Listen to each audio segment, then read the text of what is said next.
Siddipet bar association న్యాయవాదిపై దాడి చేసిన పోలీసులపై చర్యలు తీసుకోవాలని డిమాండ్ చేస్తూ హుస్నాబాద్ కోర్టు ఎదుట న్యాయవాదులు నల్ల బాధ్యతలు ధరించి నిరసన తెలిపారు.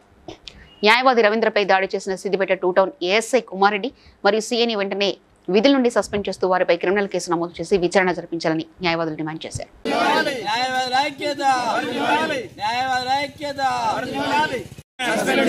ఏఎస్ఐ ఉమ్మారెడ్డిని వెంటనే న్యాయవాదుల ఐక్యత పై దాడికి పాల్పడ్డ ఏఎస్ఐ ఉమ్మారెడ్డిని వెంటనే అడ్వకేట్ పై దాడికి పాల్పడ్డ ఏఎస్ఐ ఉమ్మారెడ్డిని వెంటనే న్యాయవాదుల ఐక్యత.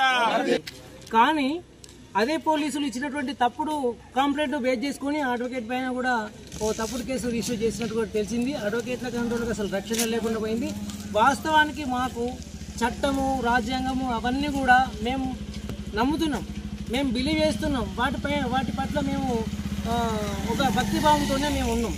కానీ ఈ రోజు నాడు అంటే చట్టము ఎవరికో చుట్టం కాదని మేము పదే ప్రతి మీటింగులో చెప్తున్నాం. కోర్టు తరఫున చట్టాల పట్ల అవగాహన తీసుకురావడానికి ప్రయత్నిస్తున్నటువంటి ఈ సందర్భాల లోపల అడ్వకేట్ల మీదనే దాడి చేస్తున్నారంటే సాధారణ జనాలకి ఎక్కడ రక్షణ ఉంటుంది అనేది కూడా మేము క్వశ్చన్ చేస్తున్నాం. కాబట్టి ఈ చర్యల పట్ల ఈ అకృత్యాల పట్ల పోలీసులు చేసేటువంటి నిరంకుశమైనటువంటి దాడులను మేము ఖండిస్తూనే అట్లాంటి అధికారులను వెంటనే సస్పెండ్ చేసేసి రిమూవ్ ఫ్రమ్ సర్వీస్ చేయాలని చెప్పేసి మేము గవర్నమెంట్ను మేము కోరుతున్నాం.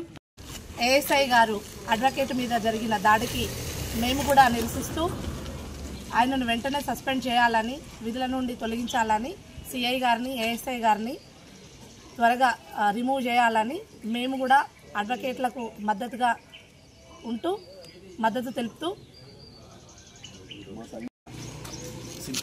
సిద్దిపేటలో న్యాయవాదిపై జరిగినటువంటి పాశవిక దాడిని ఏఎస్ఐ ఉమ్మారెడ్డి గారు చేసినటువంటి పాశవిక దాడిని మేము తీవ్రంగా ఖండిస్తూ Husnabad please like and share subscribe to BCN Telugu News. Please like, share and subscribe to BCN Telugu News.